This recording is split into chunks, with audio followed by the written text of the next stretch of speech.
I can see it in your face. You understand me. You're not confused. I understand everything you say. I know what you're asking me. I know the answer. So why can't I speak?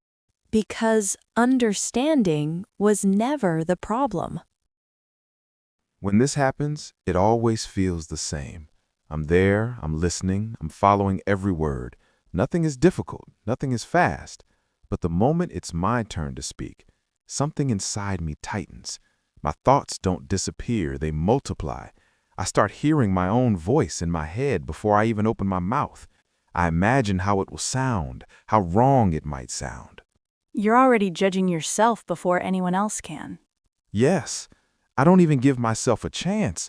I'm not answering the question anymore. I'm checking myself, my grammar, my accent, my choice of words. And the strange thing is, the more I check, the less confident I feel. The sentence doesn't get better, it becomes heavier. Because conversations don't reward preparation, they reward response. That's the part I don't understand. I prepared so much. I studied, I learned vocabulary, I listened to podcasts, I watched videos. And still, when someone talks to me in real life, I freeze. It feels unfair, like I did the work but I still failed. You didn't fail, you trained the wrong skill. What do you mean? You trained understanding, not reacting. That sentence stays with me. Understanding feels safe. When I understand, I'm in control. No one sees my mistakes, no one hears my accent. Speaking is different. Speaking is visible. Speaking is risky. When I speak, I feel exposed, like everyone can hear my level. That's because you think speaking is a performance. Isn't it? No, it's a reaction. I think about how I speak my native language. I don't plan, I don't build sentences in my head. I interrupt myself, I change direction, I make mistakes, but I don't feel fear. In English, every word feels important, like it represents me, like it shows who I am. Sometimes I know several answers, and that makes it worse. Why? Because I try to choose the best one, the most correct one, and while I'm choosing, the moment passes. So you don't speak not because you don't know what to say, but because you know too much. That hits me hard. I never thought about it like that. I always believed more knowledge would fix the problem, more words, more rules, more practice. But now it feels like my brain is overloaded.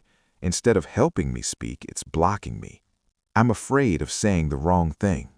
And silence feels safer. Yes, even though it feels terrible.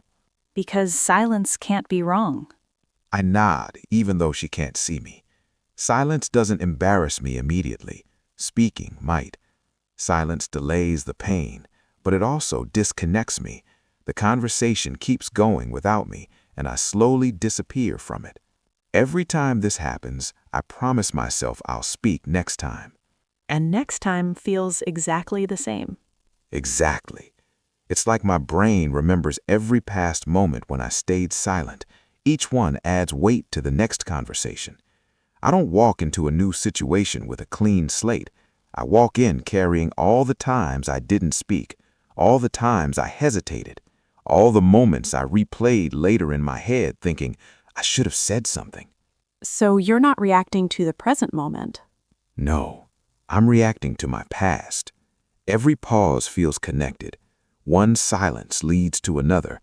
And after a while, it starts to feel like this is just who I am in English, the quiet one, the listener, the person who understands but doesn't participate. That role becomes familiar, and familiar starts to feel permanent. Sometimes I don't even try anymore. I decide in advance that I won't speak. To protect yourself. Yes, if I don't try, I can't fail. But that also means I don't improve. I stay exactly where I am. That realization makes me uncomfortable because it means the problem isn't my level, it's my habit. A habit of silence, a habit of waiting, a habit of choosing safety over connection. And habits feel harder to change than rules. I always tell myself I need more confidence. Confidence usually comes after action, not before. I pause when she says that. I've been waiting for confidence like it's something that should arrive first, like a signal that tells me it's safe to speak, but it never comes. I keep waiting and the moment passes again. So I'm waiting for something that only appears if I stop waiting. Yeah. That word lands differently this time. Exactly. It feels less like agreement and more like a mirror. I see myself stuck in the same loop, repeating the same pattern, hoping for a different result. Understand, freeze, stay silent, regret it later. After conversations, I replay everything in my head. What do you focus on? On what I didn't say, on the sentences that came too late, on the answers I finally thought of when I was already alone. Those thoughts don't help me. They don't prepare me for next time. They only make the next conversation heavier, like I'm already behind before it even starts. You're practicing silence more than speech. I don't answer right away, because she's right, and that's uncomfortable to admit.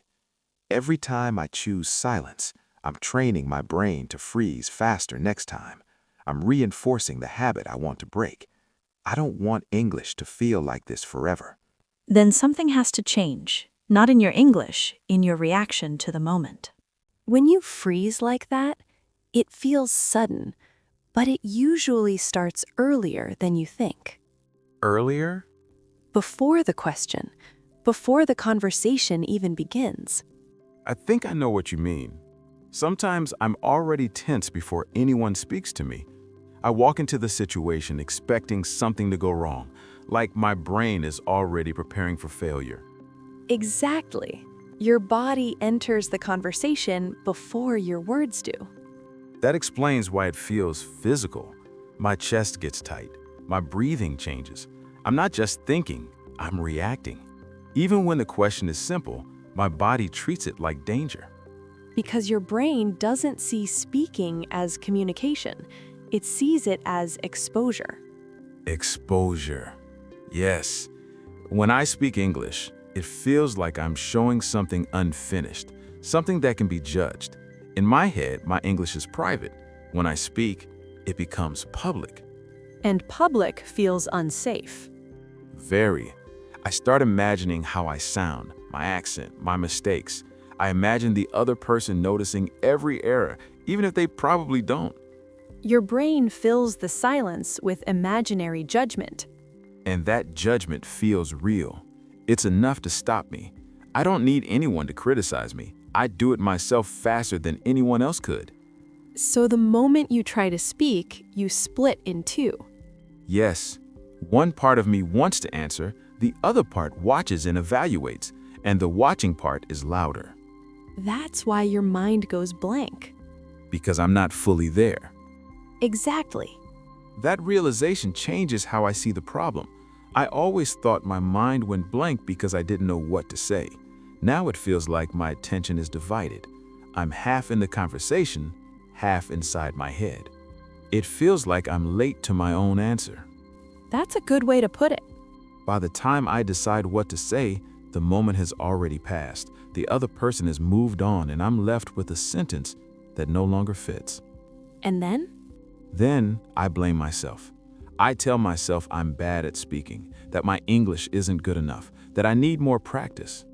But the problem wasn't vocabulary. No, the words were there. I just didn't trust them.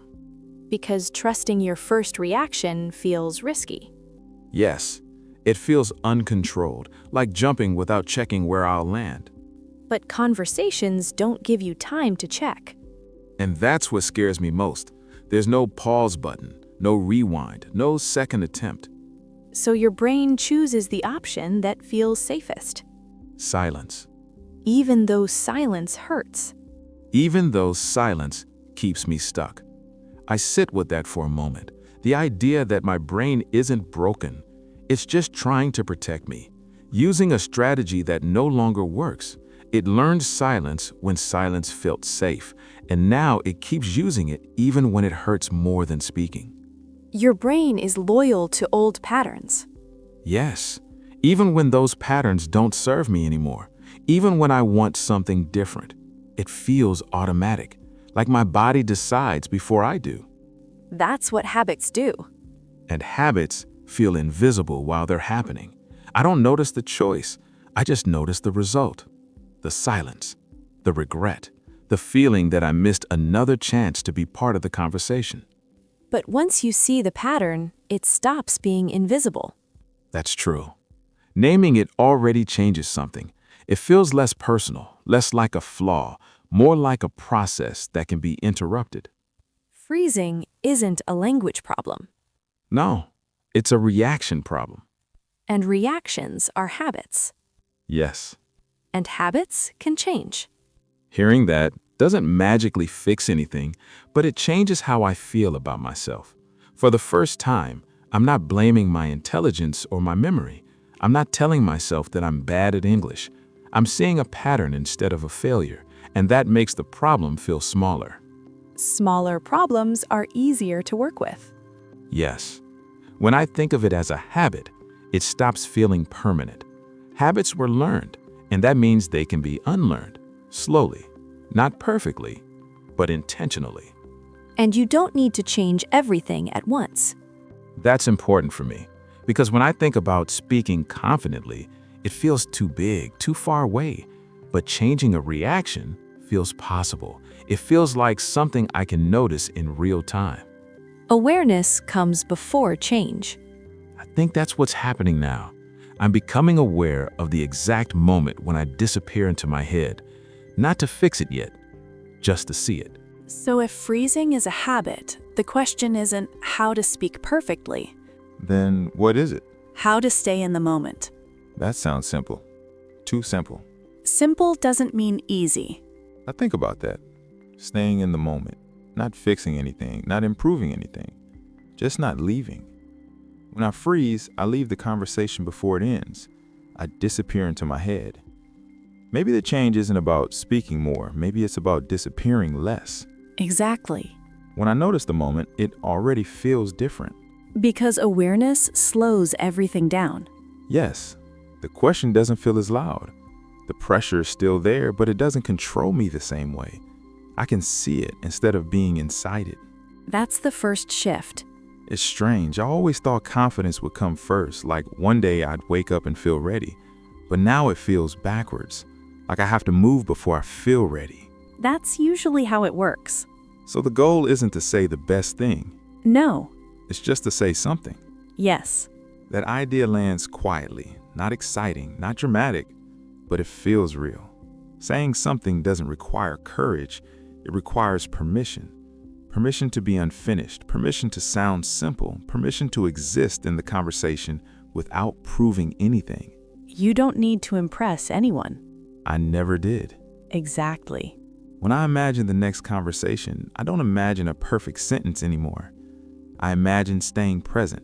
I imagine answering before my brain has time to argue with me, Your first reaction is usually enough, even if it's short. especially if it's short.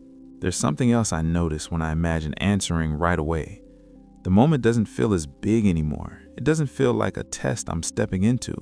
It feels closer to how conversations feel in my own language. Imperfect, moving, alive. Because you're not freezing the moment anymore. Yes. Before, I would stop everything inside me and try to build the perfect sentence. Now, it feels more like I'm stepping forward with whatever I have. Not stopping, not hiding, just moving. Movement matters more than accuracy in real conversations. That makes sense. When someone talks to me, they're not waiting for a perfect sentence. They're waiting for a sign that I'm there with them, a response, even a small one. Exactly. I think I confused speaking with performing for a long time. Like every time I opened my mouth, I had to show my level. Now it feels different. Like speaking is just part of being present, not something I need to earn. You don't earn the right to speak, you take it. That sentence stays with me. Take it. Not ask for permission, not wait for confidence. Just take the space when it's there. Yes. When I think this way, my body reacts differently too. My shoulders aren't as tight. My breathing feels slower. I'm still nervous, but it doesn't control me. Because you're not fighting the moment anymore. Yes, I'm letting it happen. I'm not trying to escape it or perfect it. And strangely, that makes speaking feel more natural. That's because natural speech isn't planned, it's responsive. I don't know if I'll suddenly start speaking a lot. I don't imagine myself becoming confident overnight, but I can imagine answering more often, staying instead of disappearing.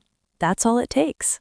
Staying feels like a skill I can practice, not speaking better, just staying 1 second longer than before, then another second.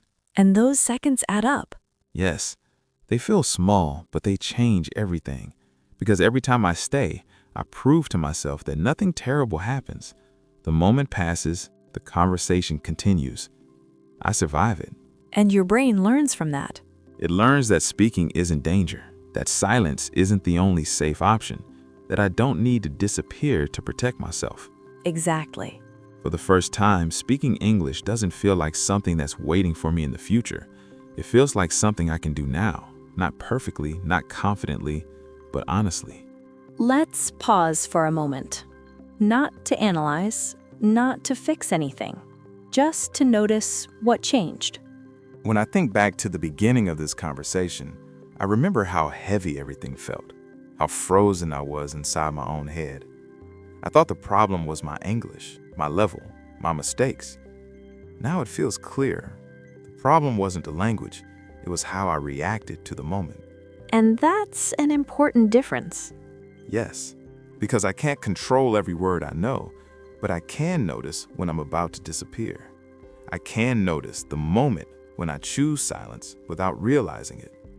That feels empowering in a quiet way. Not exciting, not dramatic, just real.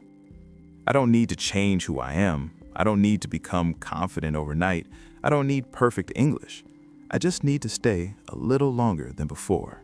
That's where change actually happens. I think many people listening to this feel the same way I do. They understand English. They hear everything. They know the words. But when it's time to speak, they freeze, and they think something is wrong with them. There isn't. No, there's just a habit that learns silence at some point. And habits don't disappear because we hate them. They change when we see them clearly. I want to say this directly. If you're listening right now and you recognize yourself in this conversation, you're not behind. You're not broken. You're not bad at English. You're just reacting the way your brain learned to react. And reactions can change. Not all at once, not perfectly, but one moment at a time. So here's a small invitation. Not a challenge, not a test, just an invitation. The next time someone speaks to you in English, don't aim to sound good. Don't aim to sound correct. Aim to stay. Stay 1 second longer. Answer with one word if that's all you have. Let your voice exist, even if it feels uncomfortable. That's enough. One word is already speaking. Yes, and every time you choose that one word instead of silence, something shifts, quietly, inside you. Your brain learns that you're safe, that speaking doesn't end the world, that you don't need to disappear to protect yourself. That's how confidence grows. Not before speaking, after. So, if this conversation felt familiar, stay with us. We'll keep talking about these moments, slowly, honestly, without pressure, because learning to speak isn't about becoming someone else. It's about staying present as who you already are.